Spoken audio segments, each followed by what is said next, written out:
Monique Tungia is a renewable energy entrepreneur from Cameroon, a country in Central Africa.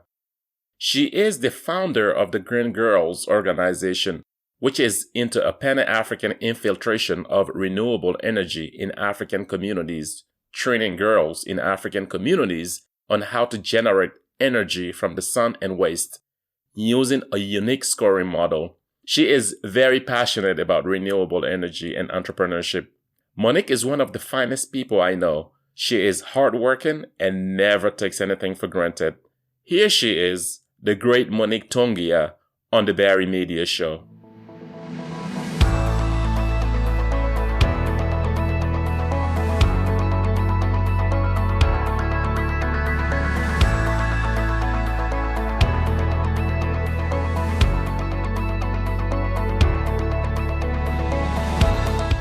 Okay, thank you, Monique, for this interview. My pleasure, Barry. So, a little bit background about yourself. Well, Monique Tungia, she's Cameroonian. Her background is law. She's 29 years old. And I am known for my work in renewable energy, for providing access to clean and affordable energy in African rural communities, which I do through my NGO called the Green Girls Organization, which was created in 2015. So we are Pan-African. So are you the founder of your organization? Yes, I'm the founder of the Green Girls Organization. So what does your organization do? The Green Girls Organization, what we do is we train exclusively only women and girls in African rural communities on how to generate energy from the sun and waste. Now, we are able to carry out these trainings because we developed an innovative algorithm called the MNKB92 model. It's simply collecting data. We collected data, and this data permits us to provide the specific clean energy solution. So before we go to a village, we know what their specific clean energy solution is. We know whether we're going to do carry out solar installations or biogas installations. It's very precise because big data is very precise, and we're the only NGO in Africa that's making use of big data and providing specific solutions. And we know exactly what kind of clean energy that these rural communities need. We know whether we're going to construct biodigesters that are going to provide them with biogas, or we are going to do solar installations that's going to provide them with electricity. So that's what we do at the Green Girls Organization. That's what we've been doing since 2015. So when you say big data, like what type of data are we talking about? Okay, so we're talking about everything. Well, the first thing is, like, what most people don't know is Africa. Unfortunately, Africa doesn't have like a proper data system. So what we did in the beginning was we had to go through a process to collect all this information, meet with the National Statistics Agency and have like a general knowledge of the number of people in Cameroon, women and all the like. And then you go at the regional level, you go to the local level, that you meet with the mayors, the governors, the chiefs. So you don't have 100% certain information, but at least you're having like 90% of, some concrete information. So it's basically basic information of the people that are living in these villages. So we'll know the number of girls, the number of women, number of girls that have dropped out of school, and when were the level they dropped out of school, the kind of activities that are taking place in these communities. Are they into poultry farming or into piggery or the realm of cattle? So that's kind of information that we are able to get. So we are able to carry out our work properly. Like the data. What is data? Data is simply information, and it ranges from the number of people in like in the region or in the province, and then you're going to the list details, like what are their main occupation, what do they normally do, the number of girls, number of women, okay, the number of girls that have dropped out of school, what level did they drop out of school, like that's all the kind of information that we get. So we are able to carry out our work and have effective impact. Because here is the thing, a lot of the international organizations unknowingly, unintentionally, they dictate solutions So you have so much money and you want to help. And you feel that if I go to Africa, if I go to this village, I should give them clean water. Meanwhile, if you take a step back, maybe it's not their immediate need is not clean water. Maybe their immediate need is to have clean surroundings, because if you go and do a boreholes there, because the surrounding is dirty, there's gonna be a cholera epidemic. I'm just taking an example. It's like us. We cannot go into a community and say we want to advocate for SDG 4 quality education, and we're giving them books and didactic materials when they don't have lights. So how would they study? It doesn't make any sense. So with modern technologies like AI, we are able to provide a specific solution and not get into this vicious cycle of dictating solutions. We don't only end there. It's not like taking money, carrying out solar installations or biogas installations. They have biogas and we leave. No. We are equipping these women with skills, these women and girls with skills. They accompany us throughout the trainings, practical and theory, from the beginning to the end. So when we are leaving, they know how to maintain their solar kits. They know how to assemble quality solar reading lamps. They know how to maintain their biodigesters.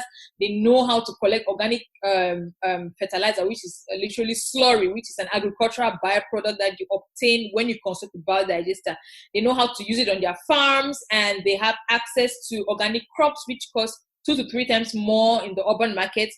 We're creating markets for them to sell this produce. So it's very sustainable. So you're entering into a community, it's all dark. And when you're living, they have lights, they have skills, they are earning an income because they're putting into use their skills and they're earning money. We're able to really break down and simplify what renewable energy is all about.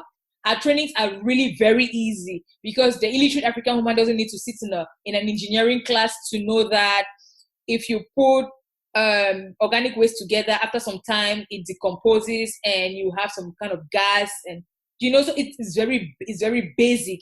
And then our solar kits are nothing extraordinary because we develop solar kits where it's more of like we made use of the sights, like your view is like black goes into plug black into black, red into red. So you don't need to go to school to know black will get into black, red is going to get into red. So, and all of this, we're able to do this thanks to the innovative algorithm, that we developed. So, yeah. So, how did the idea of your organization come about? Interestingly enough, my background is not engineering or renewable energy. My background is law. I'm a trained legal professional, so specialized in gender and human rights. So I find myself in 2014 as a young human rights and gender policy officer. And the projects and the budgets I used to handle were advocating against female genital mutilation, early girl child marriage, advocating for girls to go to school. September 2014, I was actually working in Nigeria. I had received funds to advocate for education for Muslim girls in the northern states in Nigeria. So this particular month, I was in Kano, which is found in northern state in Nigeria. And we had just shared didactic materials and books to these Muslim girls. And, during break, when you're on the field and you're implementing, you get to have breaks. And during break, this group of teenage Muslim girls, all timid in their hijabs, approached me and they're like, "Mama, we don't have lights, so how are we going to study at night?" And it hit me. I was like, oh, this is a real issue. Yeah, I was, all happy, girls are going to go to school. And effectively, if they don't have lights, they will not be able to study. We're going to find ourselves in a vicious cycle. So I took a step back and I was like, okay, what can we do? We're not in Nigeria. The climate, it's almost hot. It's literally like desert area. They have sun almost like all year round, but they have a serious electrification problem. So this problem had to be solved. So I developed just a simple concept note, which was promoting sustainable development in Africa with the help of clean energy. And the whole idea was to use the leftover funds and seek for more funds from donor organizations and give these funds to companies that manufacture solar lamps to make available solar lamps for the average African girl child that now have access to electricity. I never ever dreamt or knew I was going to create my NGO or whatever. That was just the initial idea. And in 3 months with my team at the time, we were able to get an extra $50,000, and we gave it to this company in Norway called Bright. And Bright loved the idea, and they developed prototypes of these lamps, and the lamps could charge exclusively on using sunlight. They had a lifespan of 5 years. They had a warranty period where if the lamps got bad, because these are things that these girls have never seen. I mean, if it got bad within 12 months, they could have a right to a new one. So with that money we had over 3,500 of these lamps, and shared these lamps to the northern states in Nigeria. And I was like, okay, my country of origin is Cameroon. Identifying this problem out of Nigeria means that other African countries are not excluded from this problem. Now, the thing is, Africa is like, you have like the Maghreb, you have Central Africa, you have West Africa. Where Nigeria is found, West Africa, they really have serious energy problem compared to Cameroon. I mean, it's normal. It's a normal thing in Nigeria for you to know how to use a generator, but it's not in the Cameroonian culture. So coming to Cameroon, I could not find any NGO that was actually solving the energy problem and at the same time training women and girls, because the primary victims of this energy crisis are women and girls in the African context. It's the woman that will carry the baby, go to the bush to go and look for the firewood and come and cook. She's the one who's going to get bronchial illnesses because she inhales the smoke. She's going to get sexually assaulted because she's going into the forest. It's just a lot of things, and she's a primary victim. So I could not find any NGO organization that was tackling this problem at the root cause. And having been on the field, being in the office, this time around, I knew exactly what I had to do. I was like, no, I'm not going to make the mistakes that, the big guns are making, just sending in all this money and dictating solutions. I wanted to provide a specific solutions. Then, conscious of the fact that Africa is never going to develop based on charity. How many NGOs do we have in Africa? But why are we still termed extreme poverty continent? Why are we still suffering from, the lack of basic necessities that it is literally your right? Then this is now 2015. At the time the UN is trying to, adopt the Sustainable Development Goals, we start getting a lot of AI, post-industrial revolution, robotics, and all the like. So I do a little bit of research, and I exactly know what I want to do, but nobody has ever heard about this. Like, I'm telling people, no, I want to set up an NGO that is going to train women and girls, only women and girls, because at the time the SDGs had been approved. SDG 5 said gender equality. Women have a right, to education and all the like. So I knew exactly what I wanted to do, but nobody had ever done this. Nobody could understand, like, what do you want to do? What is AI? Renewable energy. You want to train? How are you going to train? Okay, build an engineering school. I'm like, no, I don't want to be in the engineering school. I want to use this. I want to use AI, collect data, and with this data, be able to develop training models, really simplify training models that even these people that are in the interior can be able to understand what is. I wonder we should enter a community and give them light, give them clean cooking fuel based from waste. And when we leave, they have clean cooking fuel, they have electricity, and then they have skills. So that was the whole idea. And and in 2015, we're able to launch and we're able to start work. And here am I today being interviewed by Barry to talk about how the whole thing came about. First of all, the first thing people have to understand is our solution is adapted to the African context. So our solution is easily replicable and scalable for whichever African country. The only difference that can happen is we're just going to adapt, the training models to suit the particular context. But the solution is made for Africa, but it's developed for Africa by Africans. So the only difference between the training that we do or installations that we did in, let's say, Cameroon and DRC Congo is, okay, Cameroon doesn't really suffer a crisis and all. DRC Congo, they're usually in conflict. Then we're going to develop crazy coping mechanisms, like getting to work with the peacekeeping forces and getting these women and girls in particular safe areas where we could train them so they don't have to, move about and be unsafe, But the main goal remains the same. Train women and girls, equip them with clean energy skills, provide electricity through solar installations, and provide clean cooking energy through biogas, through biodigesters that we're gonna construct. So, like I was saying, the training is in 2 phases: theory and practical. So, when we come to the community, we don't just jump straight into carrying out solar installations. No, the first thing is the girls have to know who we are, what we are going to do for the next couple of weeks, because our trainings usually last 2 weeks, maximum 3 weeks, exceptionally 1 month, because some countries are unique, some communities are unique. No two communities in Africa are the same. So the girls have to know what the SDGs are, what the Sustainable Development Goals are. They have to know the SDGs that we, the Green Girls Organization, we advocate for, which are 6 in number. You have SDG 1, 4, 5, 7, 11, and 13. And they have to know the role they have to play to advocate those SDGs. So we also carry out simple practical demonstrations on how solar energy comes about and how biogas comes about. Like, for example, we are going to take like a recipient and we're going to put in banana peelings, we're going to put in fruit peelings, and we're going to put a balloon over the mouth of the container. And as this waste decomposes, you see the balloon swelling.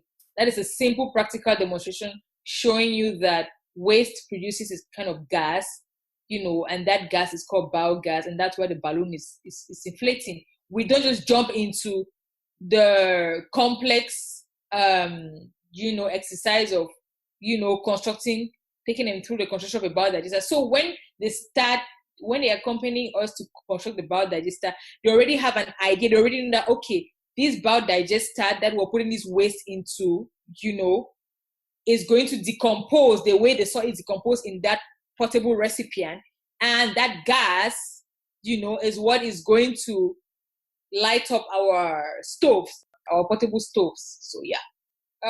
Till date, it's been over 3,060 biogas installations that we've been able to carry out. I'm trying to get the exact date to date. Over 300 plus solar installations across 44 African rural communities, 3 countries impacted, 3,700 plus girls trained, over 700 rural women, over 2,600 plus sustainable jobs, the petty trades that we create.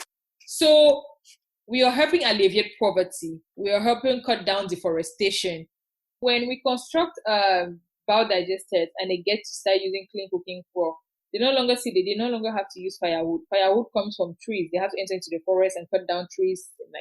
So constant cutting down of these trees, you have a problem of deforestation. And then when the heavy rain falls, there are floods, and the floods get to wash out their crops that they plant, because you don't have enough trees that can act as barriers when rainfall comes in. So everything just washes up. So because they are now using waste, which to me is wealth, their surroundings are much more cleaner. They know proper waste management. They know how to sort waste. This is a simple practical, like terre-à-terre way of recycling. Deforestation is cut down because these women no longer have to use firewood. In the past, before our coming, they had to get into the forest and cut down wood to use for firewood. So they no longer have to do that. They now have to use their waste that ordinarily they just used to throw.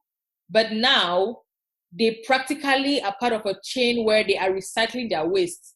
And when we talk about recycling, this is not like the complex urban kind of big recycling company. They just know how to sort their waste. They now know that when I eat a banana, that waste goes into a biodigester. When I clean my cocoyams, my cassava, that waste that ordinarily I'll just litter around goes into my biodigester, because after some time it's going to decompose and it's going to produce gas, and that is going to light up my mini cooking stove. They know that we are helping to improve health. We've been able to improve health by 70% across these countries that on a generally. Whooping cough, asthma, bronchitis is no longer an issue because they no longer have to inhale smoke. We've been able to cut down it's interesting to know that we've been able to cut down sexual assault and harassment by 85%.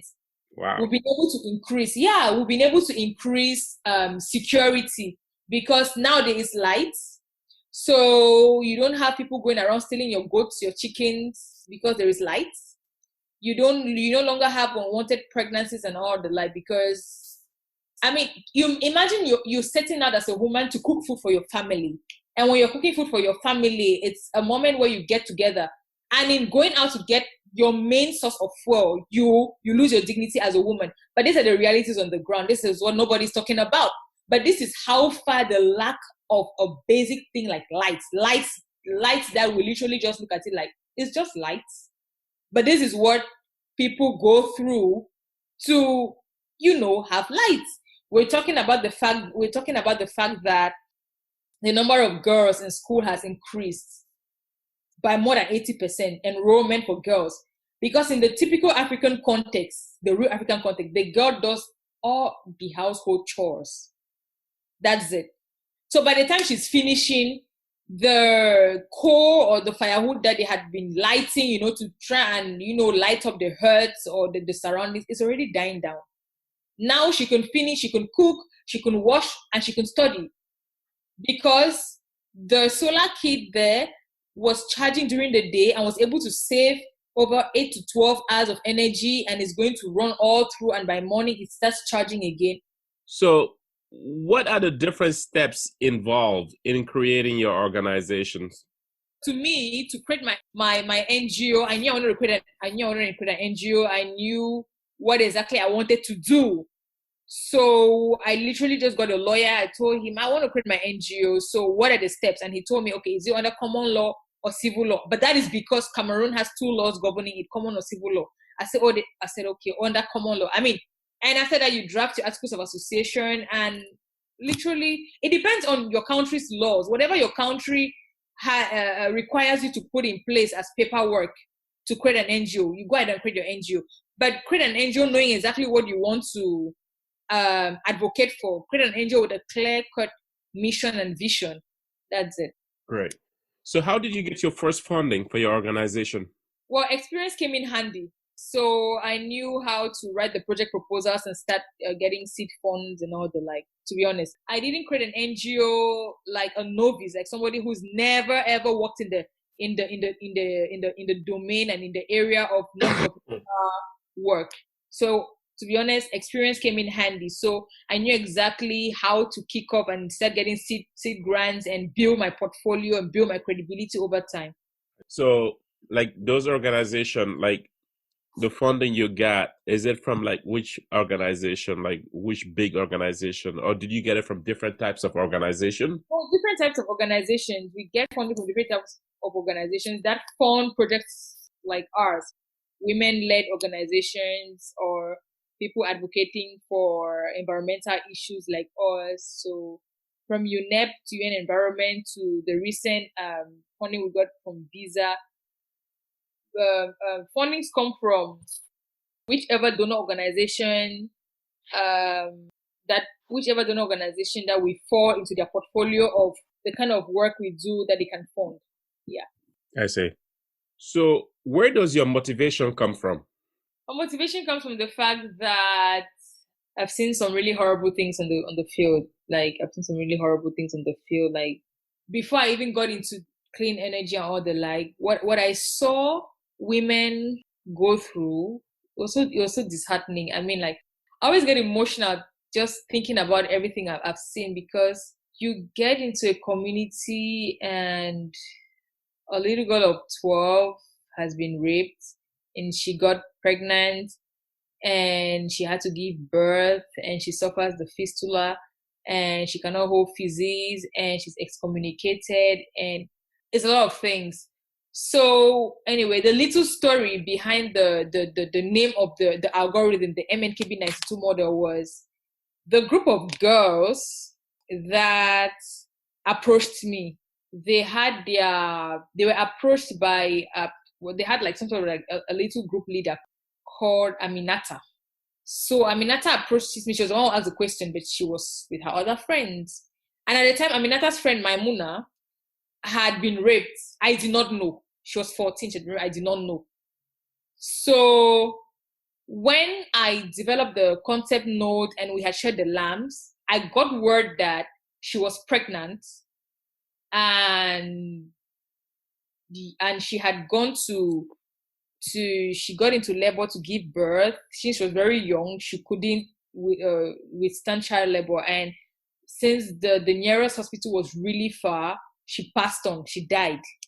So when I had the first funding, um, the M stands for Maimuna in her memory. The N stands for new, because to me we're giving them a new life. The K stands for knowledge. The B stands for books, because of the fact that they're always going to be in a safe haven, which is a classroom to read. And MNKB and 92 symbolizes the first set of 92 girls that we trained. So that is where my motivation came from. I promised myself that I was going to commit my life to this cause, and no girl in Africa, no girl in an African village was going to die simply because she set out to help her mom to cook. I mean, I don't know if you understand, but you sent your daughter out to get firewood to cook, and she got raped. And it just led from one disheartening thing and disgusting thing to another. And she got raped, and she got pregnant, and she could not give birth, and she dies because she wanted to help her mother to. It's just something that I just cannot. It's a bitter pill that I can never swallow. So that's why I'm very radical. And even when I talk about it and when I'm put on all these international platforms, I tell them that I've been on both fronts. I've been in the office like yourself, handling huge budget. I've been in a place where I've dictated the solutions. If I was not on the field, I would still be where you are. So when you develop all these beautiful concepts for Africa and you give all these statistics, I have the right to tell you this is not going to work, because this one is paperwork, well presented in good English. On the field, this is not what is happening on the field. On the field, every day girls are dying, women are getting raped because they wanted to cook food. Africans have to understand that we are our own solution to the problems we have. It's not people from outside that are going to solve them. No. So that's where my motivation comes from. I see. So what are the everyday challenges you go through? Accessibility is a huge problem. We really don't have proper infrastructure. Accessibility is a problem. The language barrier.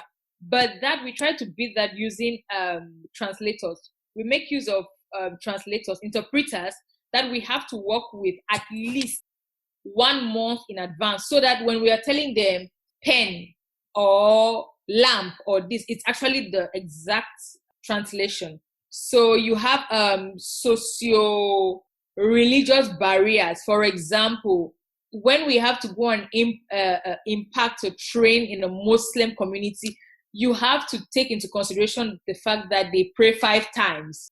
So it takes longer because you have to observe all those 5 times. The male engineers in the staff, in the team, cannot sleep where we are sleeping because it's not acceptable. So these are all the kind of things you have to, we usually accommodate. But I mean, I always say I have the best team because we developed some really crazy coping mechanisms. So accessibility into these communities, the language barriers, socio-religious barriers, political instability, it's a huge thing too. Access to funding is still a huge problem because I'm sorry to say, but in Africa, we just feel that we tend to confine people into a particular box. Because you studied law, you must be a lawyer or a judge. You must look a certain kind of way, So they expect that, no, if you're talking about renewable energy, you must have gone to some engineering school, specialized in renewable energy. That makes you fit to talk. But all that I learned today, I self-taught myself via the internet, and I still do a lot of research because to me, the internet is worth in our hands. It all depends on how you use it. To me, it's one of the greatest inventions of my generation as a millennial. Now, it all depends on how you use it. It all depends on how you use it. Now, you don't need to go to Harvard or whatever before you take a free course online at Harvard, or you write a project proposal or whatever. You just go to Google, and if you're very specific, you're going to get what you want, and you adapt it to whatever you want to do. So, yeah. Very sad. So where do you see yourself in the next 5 years?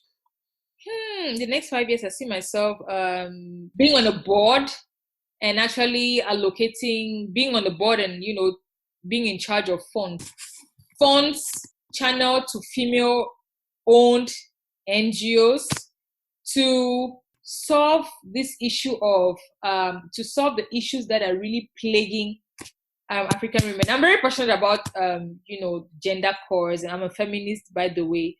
So I just believe that, if you're a man and you're a doctor, and I'm a doctor as a woman, if you earn $1,000, I must earn $1,000, because at the end of the day, wealth, ambition, success, it's not gender biased.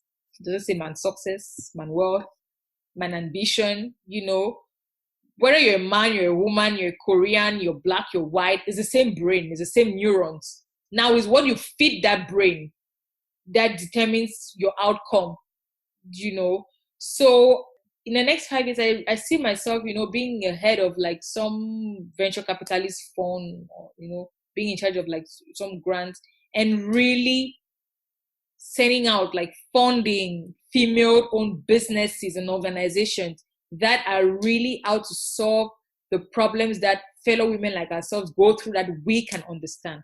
So how can people get a hold of you? Okay, you could find my work. We have the website www.greengirlsorganization.org that we're actually like updating to put in our new media reports that have been done about us. And you can find me on Twitter at Tungia Monique, Instagram at Tungia Monique, LinkedIn Tungia Monique, Facebook Tungia Monique. So my name is the same through all platforms. You can get to me through all those platforms. Yeah. So before I end this show, I have a segment that I call Share Something About Yourself. So I'm going to ask you personal questions. Yeah. Okay. What do you like to splurge on? What do I like to splurge on? Handbags. A good bag. Yeah. Bags and heels. I love my heels high. I have high standards. I love my heels high. Like, yeah. What is your favorite color? Green. It's green. Who is your role model? My mom. My late mom. My role model. You say your late mom? Yeah, I'm an orphan. Oh, okay. My role model. May her soul rest in peace. Man. Are you introvert or extrovert? I have a bubbly character. I'm extrovert. I'm an extrovert, and I'm an extrovert extremist. Whatever I do, like I go out. I don't try to do things. Either I do or I don't do. I'm an extrovert. Oh, thank you, Monique, for a great interview. Thank you very much for having me on your platform. Whatever platform or opportunity to talk about the Green Girls Organization, our work, and how we got here, I'm always open.